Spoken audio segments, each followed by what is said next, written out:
Between 1914 and 1918, an entire generation of young men served king and country. Over 5.5 million British soldiers fought in the First World War. It's the biggest fighting force Britain has ever assembled. Each on enlistment became Tommy Atkins, the nickname given by the army to its soldiers.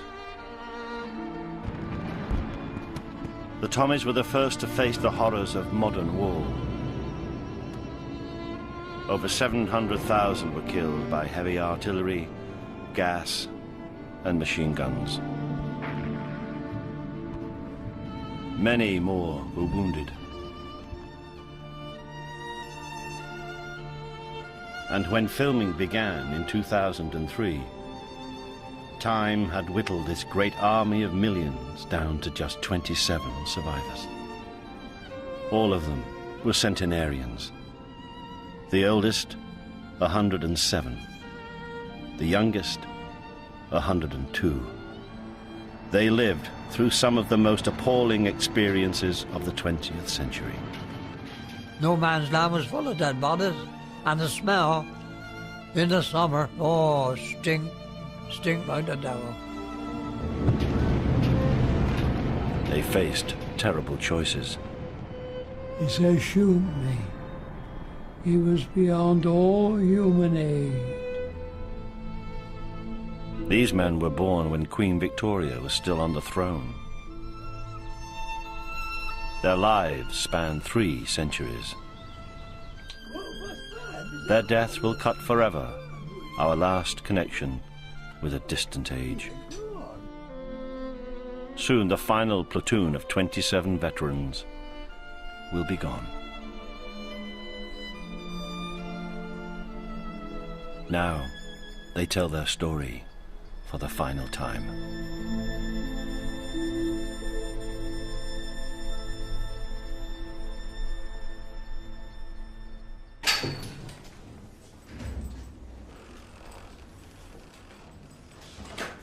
Harry Patch, one of the 27 veterans. He witnessed the horrors of Passchendaele, but for 80 years he kept his First World War memories a secret. Only when he went into a nursing home at the age of 100 was Harry forced to face his war demons. For 80 years, I never watched a war film.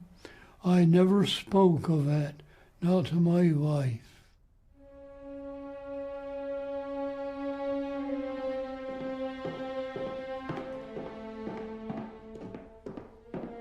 But when night staff turned on the light in a store cupboard, the flash penetrated through a skylight into Harry's room and his dreams. If I was half asleep, it was the flash of the bomb. That flash brought it all back.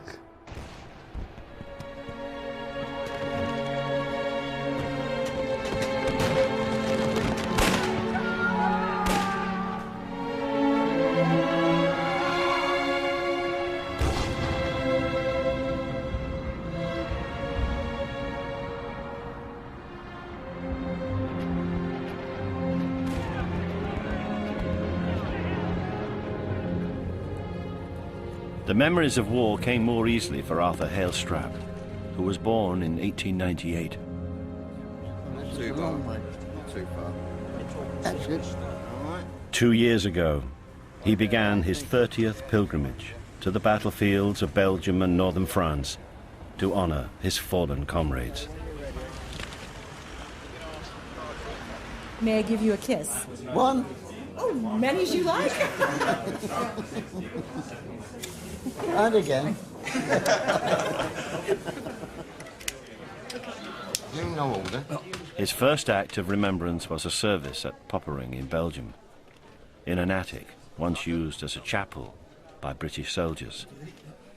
He'd always walked up the 4 floors, but now he had to accept a lift from the Belgian Fire Brigade. Thank you. Beautifully done. Arthur may have been frail, but he was determined not to forget. But I need a volunteer. Do you mind volunteering? What for? Yeah. No, for the exhortation. Oh, no, of course. Anytime. No, the Padre was saying... His childhood had ended abruptly on the killing fields of the Western Front. Yet he'd grown up expecting to fight for king and country. Some of his earliest memories were of service to the British Empire. When I was about 3 years old, I was dressed in petticoats and skirts. And I remember letters coming from my father's two brothers from the South African Boer War. And I remember the excitement at home when those letters arrived. The Boer War had a profound effect on Arthur's generation. It was a reminder that they were expected to fight for Britain's empire.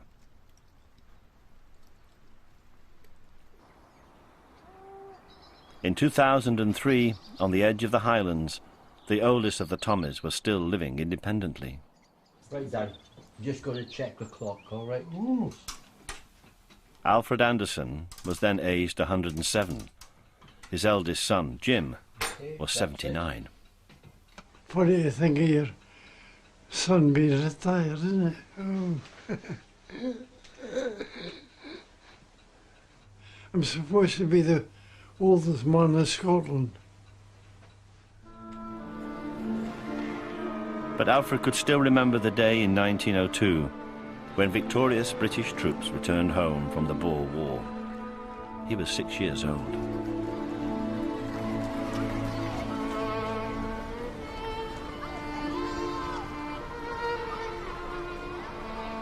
This Sergeant Beverly picked me up and put me on his shoulders and carried me down the street.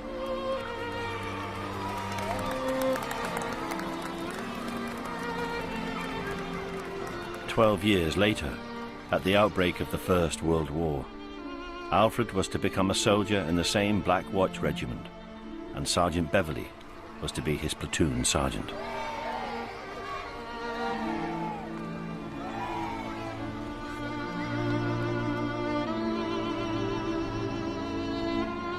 Jim Lovell was the last surviving decorated Tommy from the 1914-18 war. He started school like the rest of the Tommies at the age of 4. We didn't have pens, we had slates with sand on, and we had a mark in the sand, writing in the sand, see, and just shake it to cover it again, see, and then we wrote again. We never had no paper, just a sand and a stick. The first hour on a Thursday was geometry. Now you gave us a question. What was the shortest distance between A and B? Of course, the answer is a straight line.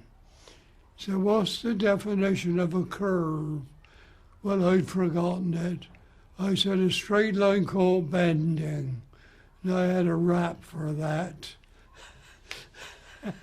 When we come home from school, we had to take our boots off and run about with no boots at all on. And we used to play in the road, all sorts of games. Of course, a pair of boots cost 12 and 6 then, 12 and 6. For Jim Lovell's dad, 12 and 6 was 2 weeks' wages.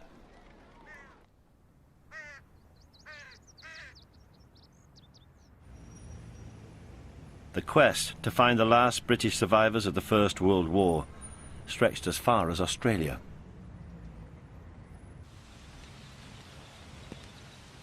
Drop of rain coming.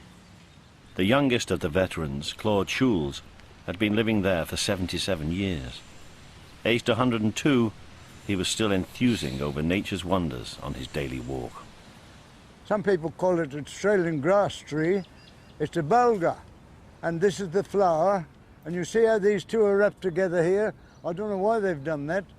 And some people call it a blackfella, because it's got this like a native Australian with his spear up like that, you see. So they call it a black fella. But that's not allowed now. Its proper name is Balga. And that's what it has to be. Come on, then. Come on, my lovelies. Come on. Claude was born in Worcestershire in 1901, in the same month that Daimler built the first Mercedes car. Come on, then. Come on. Come on, my lovelies. Come on. He was 4 when the modern world intruded into his village at Wyrepiddle. You had a policeman from Pershore. He rode his push bike over from Pershore one day and told us, not only us, told the farmers and the shopkeeper, tomorrow at 2 p.m. a horseless carriage is coming through your village. We'd never seen one, never heard of it even.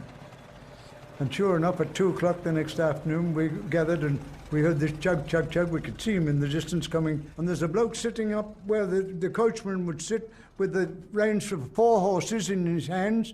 And instead of reins, he's got a lever in each hand, and he's pushing and pulling these levers and peddling things.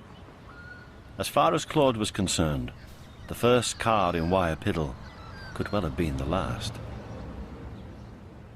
We couldn't see it as becoming general, no. And supplanting horse-drawn vehicles, no, never. The horses would always be on top, we would have said, then. Come on, then.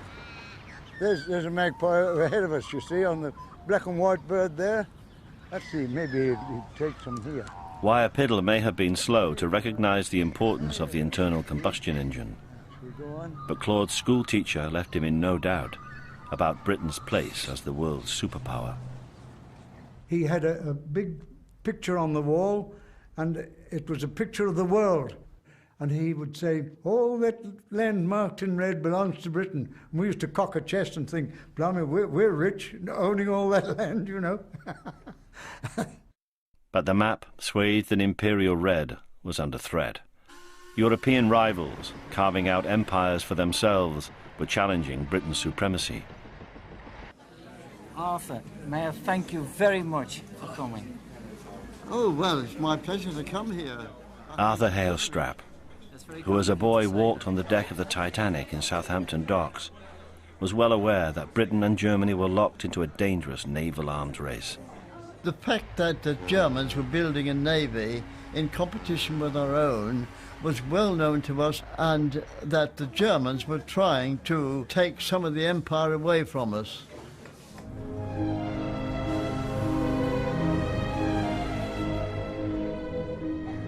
School children, like Arthur, were constantly reminded that Britain still ruled the waves.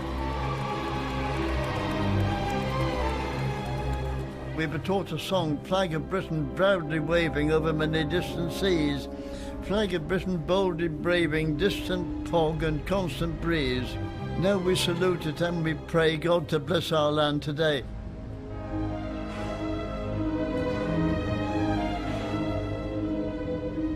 The year before the First War, there was a huge gathering of the British Navy in the Spithead. And it was marvellous because every type of ship in the British Navy was represented there. And we were very proud of it.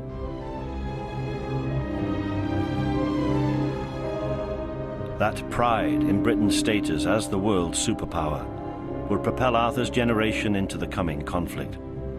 But the war wouldn't simply be fought on the high seas.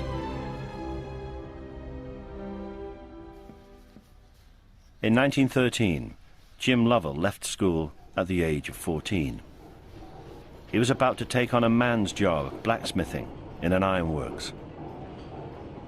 They took me in the blacksmith shop, put me under a chap driving a steam hammer, to blow 25 tons. And he was only with me 20 minutes and he left me. And I had to manage. And these blacksmiths were chores. You do anything wrong, they come and smack you across the face. It wasn't long before the inexperienced teenager angered one of his older workmates. We had a big job one day. I was there about 3 hours, I think, on these brake shafts.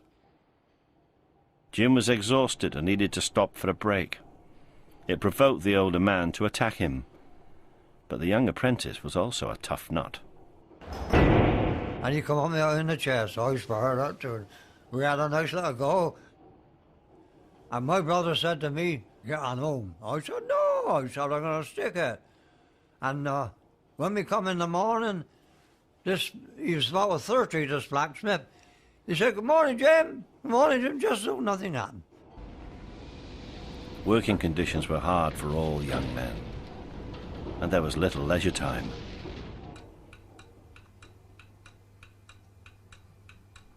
By the summer of 1914, Alfred Anderson had become an apprentice coffin maker. He'd also joined the Territorial Army, because their summer camp offered his only chance of a holiday. Unaware that war was just about to break out, he was on manoeuvres in the Highlands. And it was a very good day, and the order was Shirts-Leaf Parade for a march. Oh, it was very, very hot indeed.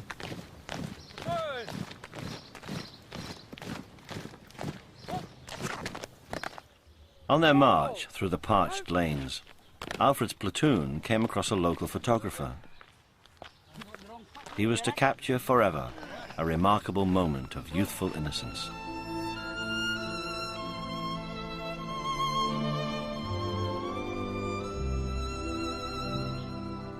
So that was when the photograph was taken. That was our platoon. Most of them were buddies, as it were. So we went to school. You played football with them and everything. Oh, yeah, we were all together. The platoon of friends was commanded by the same Sergeant Beverley, who 12 years earlier had carried young Alfred on his shoulders. They had no idea they would soon be fighting side by side for their country. For as they continued their exercise, German troops were marching into Belgium, and on August the 4th, Britain declared war on Germany and her allies. The first thing we knew was the sergeant's mess went amok. And we couldn't make out what it was about until they told us the war was on. And it was a great surprise to us. These 30 men would be some of the first British troops to fight the Kaiser's army. Few of them would come through the next 4 years unscathed.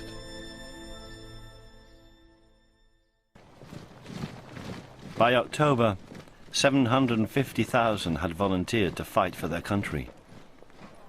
Percy Wilson remembered the recruiting sergeant's call, the naive hope it would be over in a few months. Join up, you'll all be back by Christmas.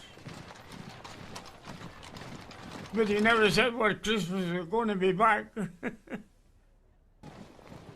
As the wave of patriotism overwhelmed the country, Arthur Hailstrap found himself with a dilemma. He wanted to stop German aggression, but as a Christian, he thought the church should oppose the war. I was then the secretary of a Bible class, but I criticised the church for not protesting at two Christian nations fighting one another. And I had already volunteered for the army. But it's a paradox perhaps, but that's how I felt. I never felt any real animosity towards the enemy except for their bosses. You know, the Kaiser and his clique.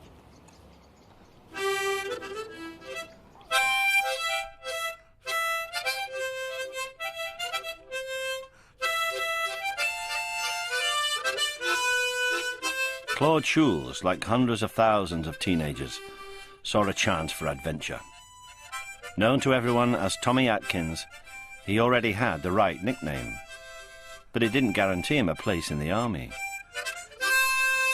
I said I wanted to join the army as a bugler boy, because I knew the army had bugler boys. I was still at school, I was under 14. And he said, Oh, he said, Tommy boy, they call me Tommy. He said, Tommy boy, you're too young. And he said, you're not big enough yet to join the army. But he said, you come and see me next year and I'll recruit you then. Many of those actually old enough to enlist were small and physically unfit, the result of bad housing and poor diet. Percy Wilson's corporal wasn't impressed with his new recruits. He'd stand his stick under his arm and give you a sort of a lecture. When I was a boy, my father bought me a box of toy soldiers. Some got broken, some got lost. None of that hesitated a bit. Now, he said, I found the bloody lot again.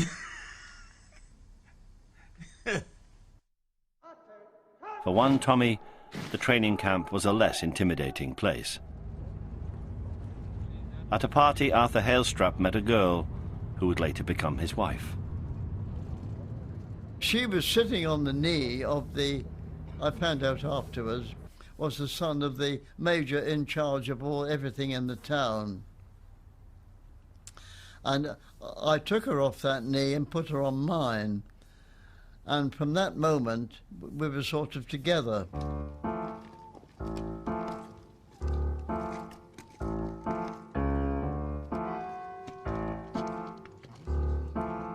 The only way of meeting up again with his new girlfriend was to sneak out of his barracks.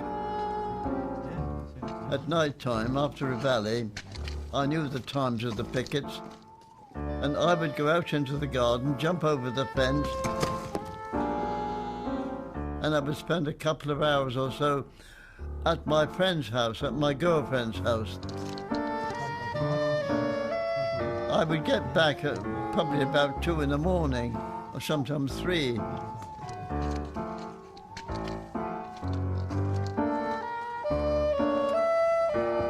Even though Arthur never got caught, he paid the price of too many sleepless nights.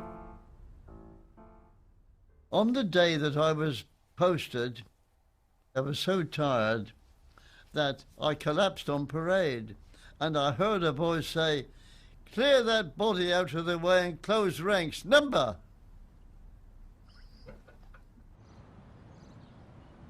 Oh, 5, 6, 7, 8, 9, 10. Now they go one arm and one down.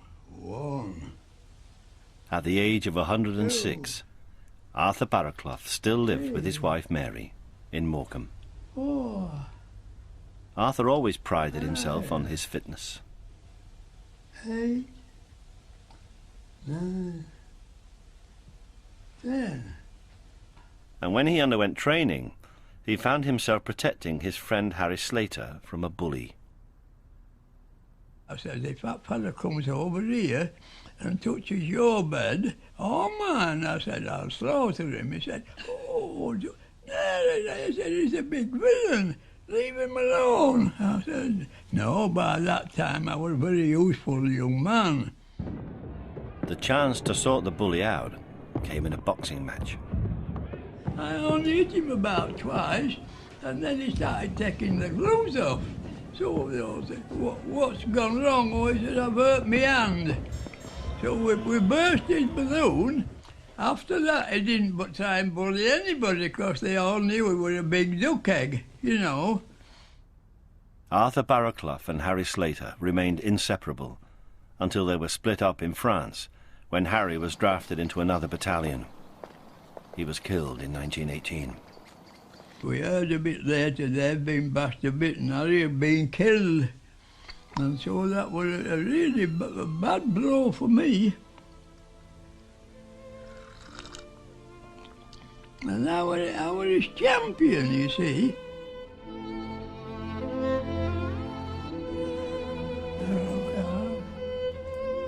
In his nursing home, Harry Patch, well into his 3rd century, had found a new girlfriend in Doris Whitaker. Well, somebody asked, why didn't we get married? I said, what, 103, marry in 89. I said, the television would have a Beano on it. I said, no, we're all right as we are. Where'd you get that big puppy from? At the age of 18, Harry didn't have time for romance. He was training to be a killing machine. He also knew he could increase his wages by 50% if he gained the Cross Guns badge for marksmanship. I think it was 112 points you had to get for your Cross Guns. No, I wasn't interested in the Cross Guns. I was more interested in the 6pence a day extra. I said to the sergeant in charge, this gun is firing high. Can I lower the sights? So he said yes. My next 2 shots were 2 bulls. The next round, I got an inner, another 4. I was 8 points above what I wanted. I said the other 2, I didn't care a damn where they went. I had my Cross Guns.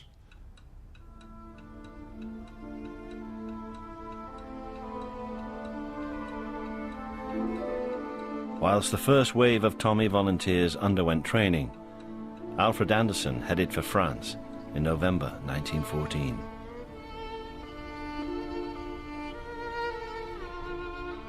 Alfred is the very last of the old Contemptibles, the name that stuck to Britain's original small force after the Kaiser reputedly dubbed it that contemptible little army. At first, Britain could only send 80,000 troops against the might of the Germans' 2 million. Alfred's Black Watch Battalion were reinforcements. They crossed the Channel in a cattle boat. We had to climb down into the hold where the cattle had been. It was extremely clean, but there was still the smell. Cattle. The crossing was very good because it was very short. It was at the narrowest part of the channel, I would say. And we landed there, of course, in early hours of the morning.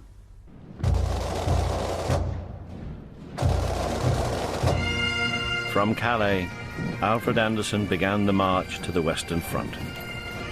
For many of the locals, it was their first taste of men in skirts. And when the residents heard the skirl of the pipes, all came rushing out the houses.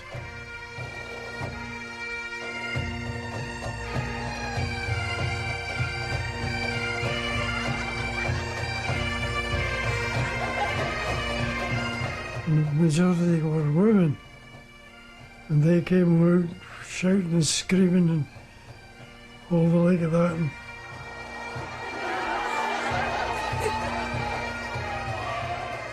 they weren't particular about clapping you on the back. Had the people know you're killed.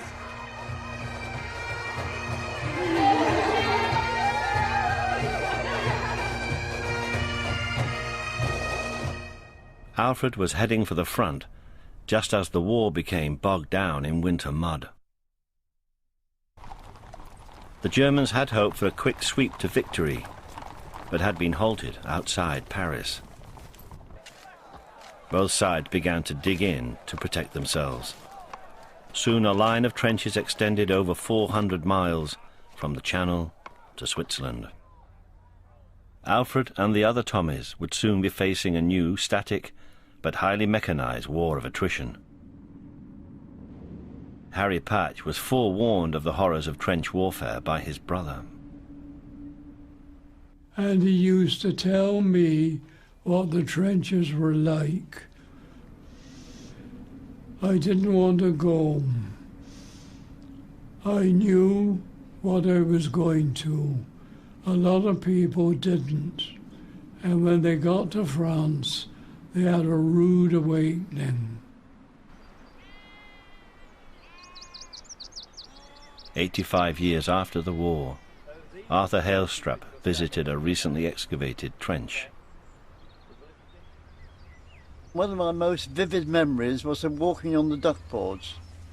And duckboards are not easy things to walk on anyway, and they weren't very wide. The duckboards were essential not only inside trenches, but along the supply lines to the front. These were often a quagmire of mud. And we were told that if anyone fell in, they couldn't be helped because they would sink into the swamp mud. It was so liquid, they would sink into it almost right away. And anyone trying to help them would not only endanger himself, but all those following him, because there's no room to manoeuvre on duckboards. Even during Arthur's visit, the trenches were still giving up their dead. Some 200,000 Tommies remain lost on the battlefield. Have they discovered any bodies in them? Yes, unfortunately they have, Arthur.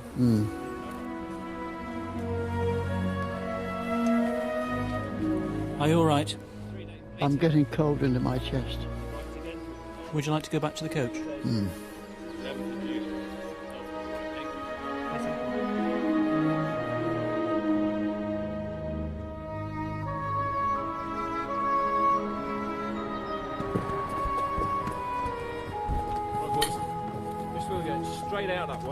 In November 1914, Alfred Anderson had to dig his own trench. There was always a guide for pioneers to take you into the section, take you there and show you if they wanted the trench dug, you to dig it. Was it advantageous to dig quickly? Oh, aye.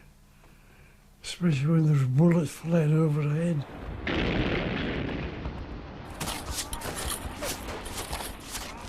When you hear it going, pit, pit, pit, you know it's past. So that was a miss. What is that? Alfred settled down to life as a batman, serving officers like Fergus Bowes-Lyon. He was the eldest brother of Queen Elizabeth, the Queen Mother, and was to be killed at the Battle of Loos in 1915.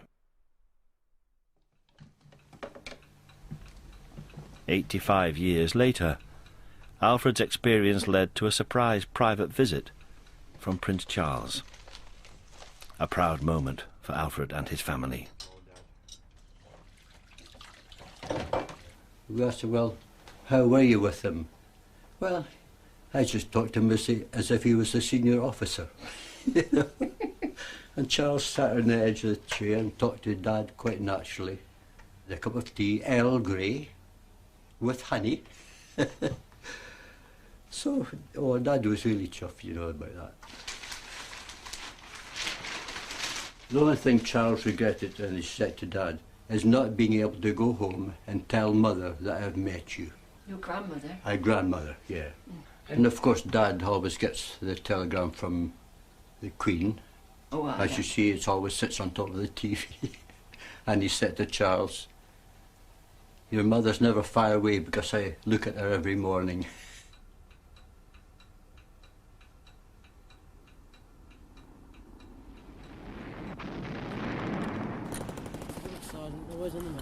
Back in 1914, Alfred was getting used to trench life on the Western Front.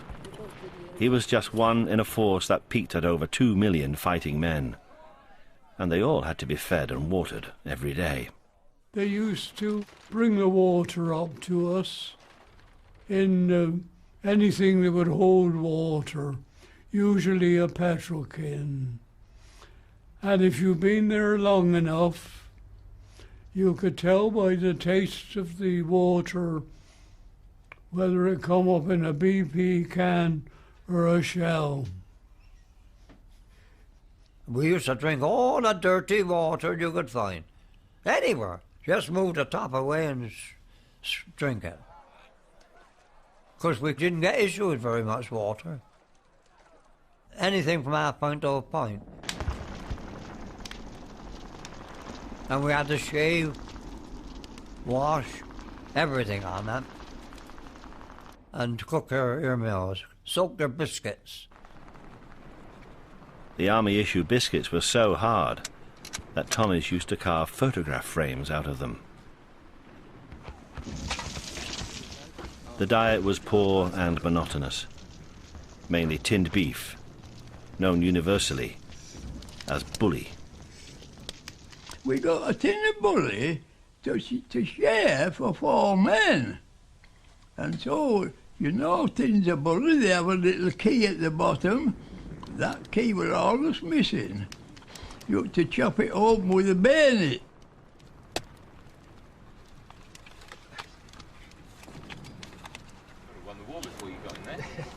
It was a terrible job. We lost as much meat as what we got. And there were the inevitable consequences of a diet of beef and biscuits. I'd been to the toilet for 3 days, so I had, what am I going to do?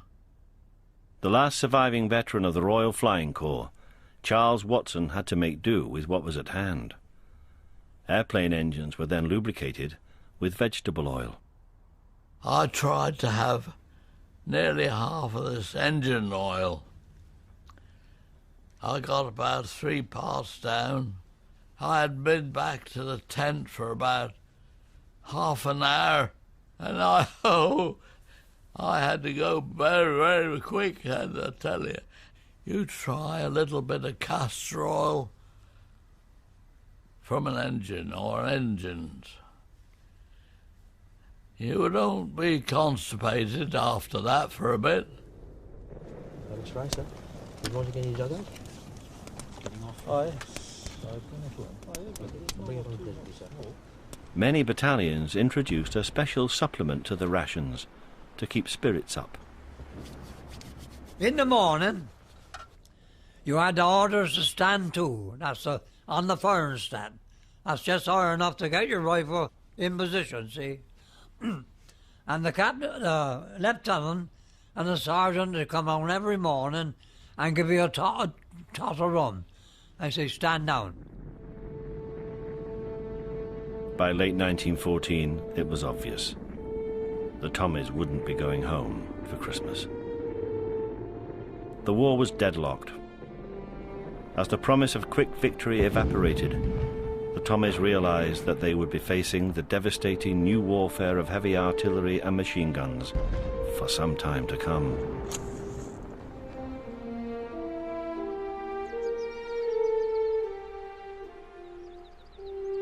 But in the late afternoon of Christmas Eve 1914, the guns fell silent for the first time in 5 months.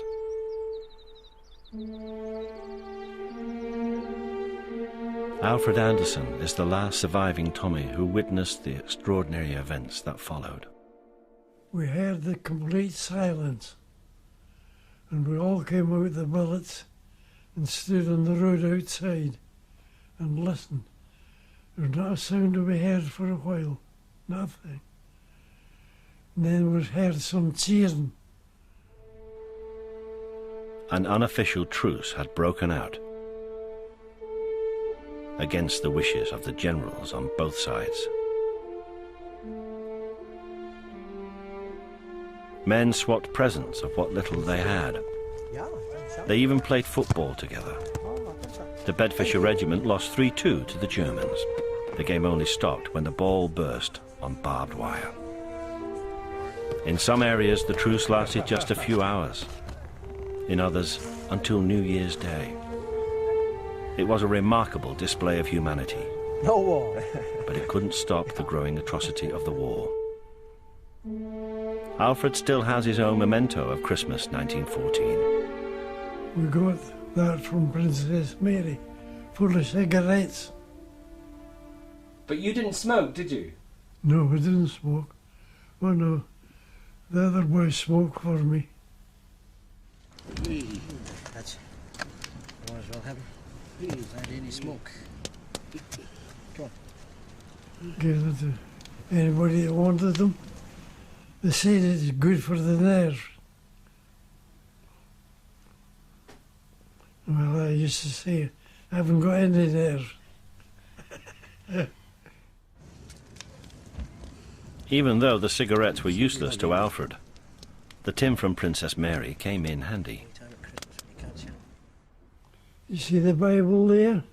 That was a present from my mother who we left on the embarkation.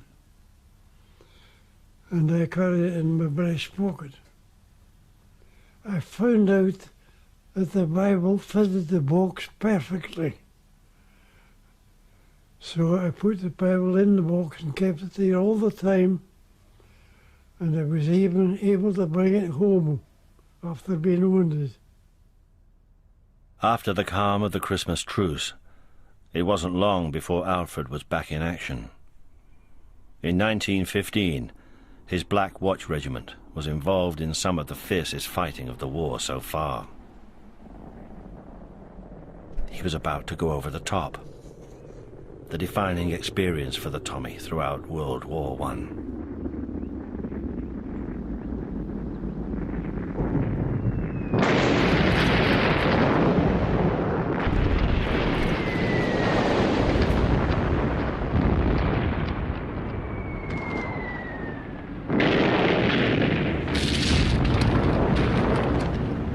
An artillery barrage to soften up enemy positions would precede the infantry attack.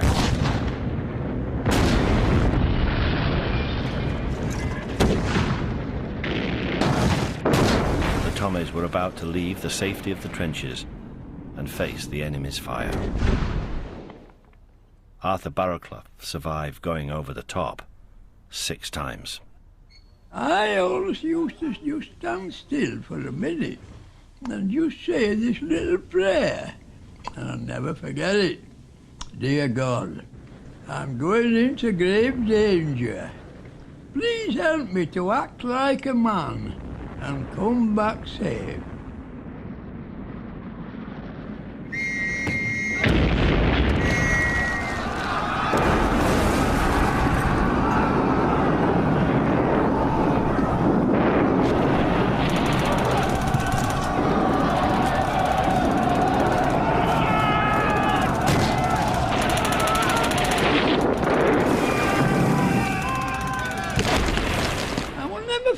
Being it. It's very funny that just that perfect little prayer put me where I am now, in this little chair.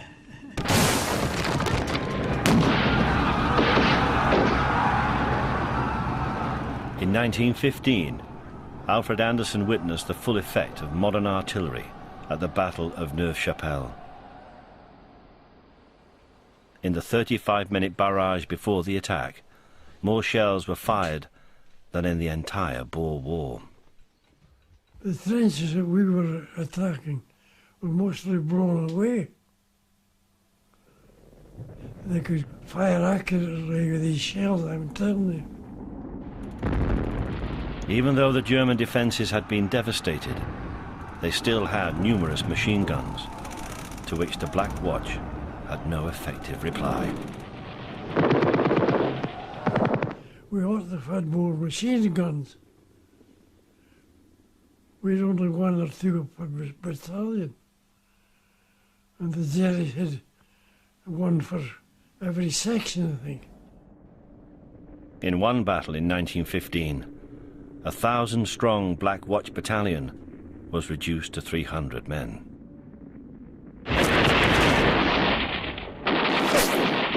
When Harry Patch went over the top for the first time,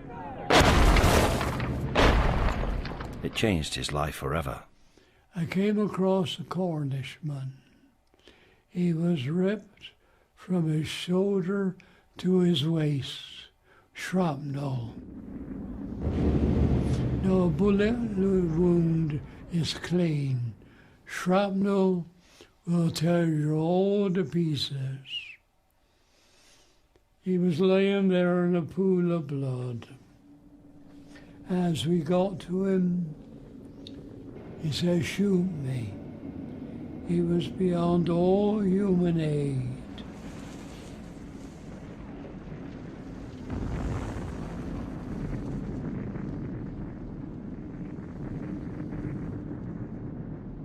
Before we could shoot him, he died. I was with him in the last seconds of his life, when he went from this life to whatever is beyond. Now what I saw in the way of sights at Passchendaele and at Pilkem, the wounded lying about, asking you for help. We didn't have the knowledge, the equipment, or the time to spend with them. I lost all my faith in Church of England. And when that fella died, he just said one word, "Mother." It wasn't a cry of despair. It was a cry of surprise and joy. I think, although I wasn't allowed to see her, I am sure his mother was in the next world to welcome him. And he knew it. I was just allowed to see that much and no more. And from that day until today, when now I'm nearly 106 years old, I shall always remember that cry, and I shall always remember that death is not the end.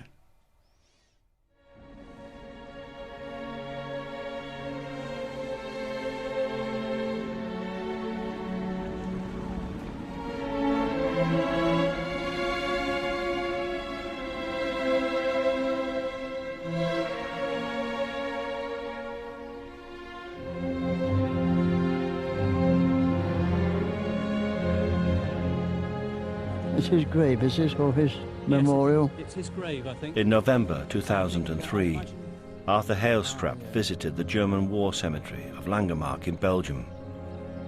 He wanted to lay a wreath on the grave of a fellow engineer who'd fought for the other side on the Western Front. It's quite heavy, Arthur. But hold my stick for me. I've got it. And you hold me. I will. Right. I've got you. Right. Now I'll lay the dust here. On the stone, yeah. When my friends and I used to talk about the enemy sometimes, and we used to say to one another, well, I suppose they're doing the same as we're doing, fighting for their country. And that's the sort of sympathy we had for one another. And I still have it, because I do not believe in war. Take my hat off. They shall grow not old, as we that are left grow old. Age shall not weary them, nor the years condemn. At the going down of the sun, and in the morning, we will remember them. We will remember them.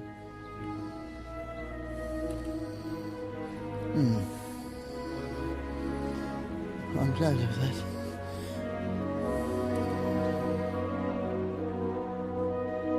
Langemarck Cemetery alone holds the bodies of over 40,000 men. The war on the Western Front was to claim nearly 5 million lives from both sides.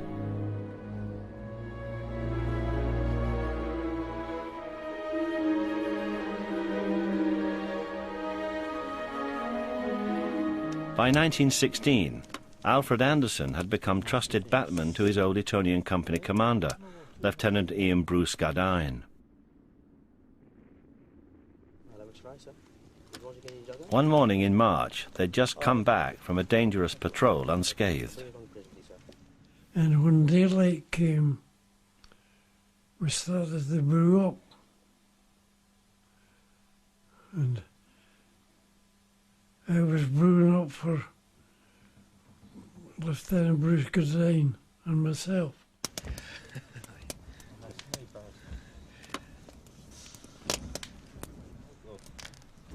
And a shell came over, burst over his head.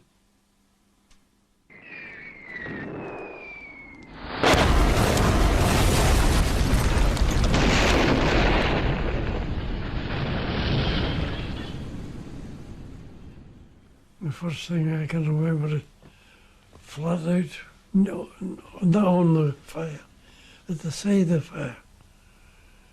And some of our lads had been in the open trench. 2 or 3 of them killed outright.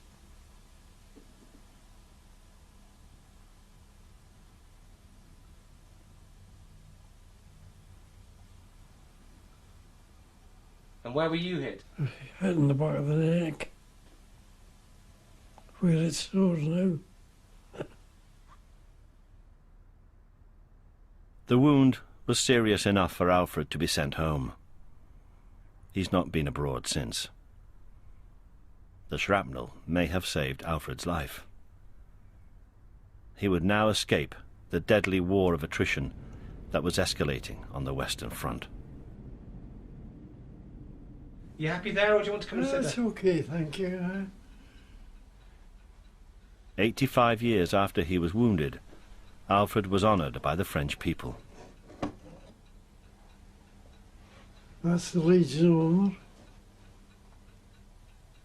But the award couldn't soften the loneliness of outliving his generation.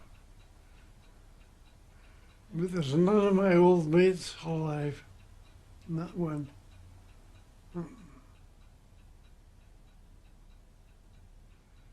course, you see, I was young when the war started, only 18. So you need to be a pretty old man to outlive me. Some of the other Tommies, like Harry Patch, would question why they were fighting the war. Used to look between the firing apertures, and all you could see was a couple of stray dogs out there fighting over a biscuit that they'd found. They were fighting for their lives. And the thought came to me, there were we, 2 civilized nations, British and German, and what were we doing? We're in a lousy, dirty trench, fighting for our lives. For what? For 18 pence a flippin' day.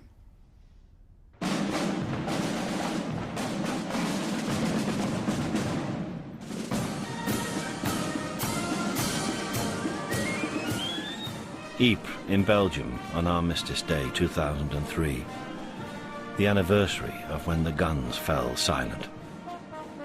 The Menin Gate is one of the memorials to Tommies still lost on the battlefield.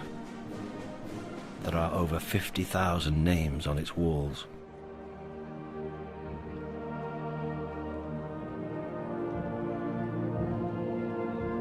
Arthur Hailstrap's annual pilgrimage is coming to a close. It's a day of deep reflection for Arthur. He's honouring not only his fallen comrades, but his only son, John Philip, who was killed aged 20 in the Second World War. We protected our country, we preserved our identity as a nation so that future generations could live and prosper. And they have done, and many of them don't remember that, but they don't realise that they owe everything to the millions who had volunteered to protect our identity as Englishmen or as British. I'm an Englishman. Despite the fact that I like a job of gin now and again. He was already planning to return next year, when he'd be 106.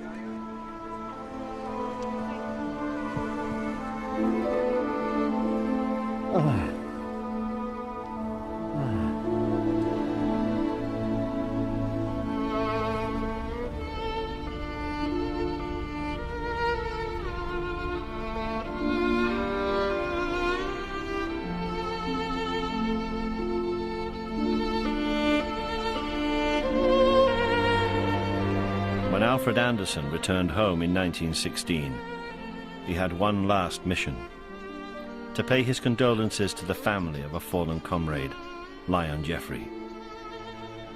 Alfred considered himself a friend of the whole family. And I went away round to Lion's house, where he had 3 sisters.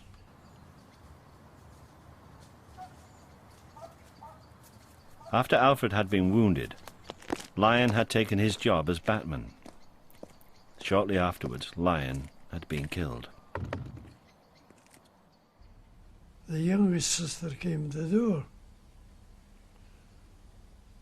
And she said, "Oh, it's you, is it?" I said, "That's no very good reception, mate." I said, "I came to pass my condolences to the whole family." For Lion's sisters, Alfred had cheated death by being wounded. Their brother, who'd taken Alfred's place, had not been so lucky. "Why don't you let me in?" "Oh, well," she said, "you're here and he's no."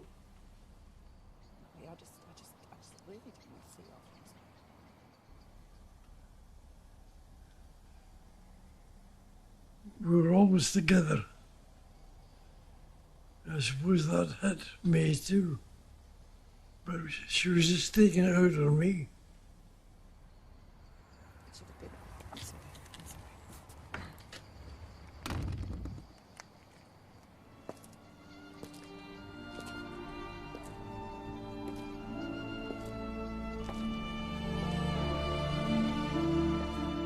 All these years, I've been trying to forget. Here's all been raked up again. I thought I was going to die peacefully.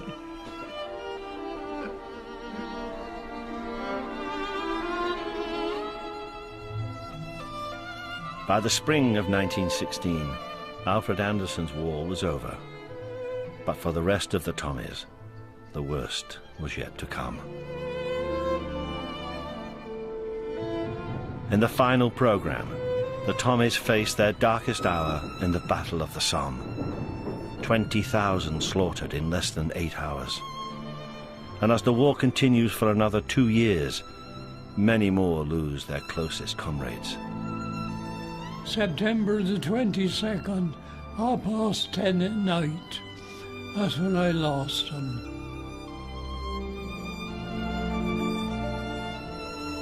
That's my Remembrance Day.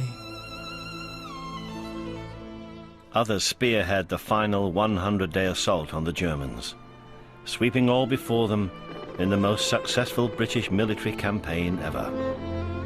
I found the German machine gun. I put my hand on the grips, pressed the centre with me thumbs, and the belt was dancing like a snake until he finished. I got him have it. And as one by one the remaining Tommies pass away, Harry Patch makes one final pilgrimage to face his past and meet the enemy. And that's next Tuesday here on BBC One at 9 o'clock.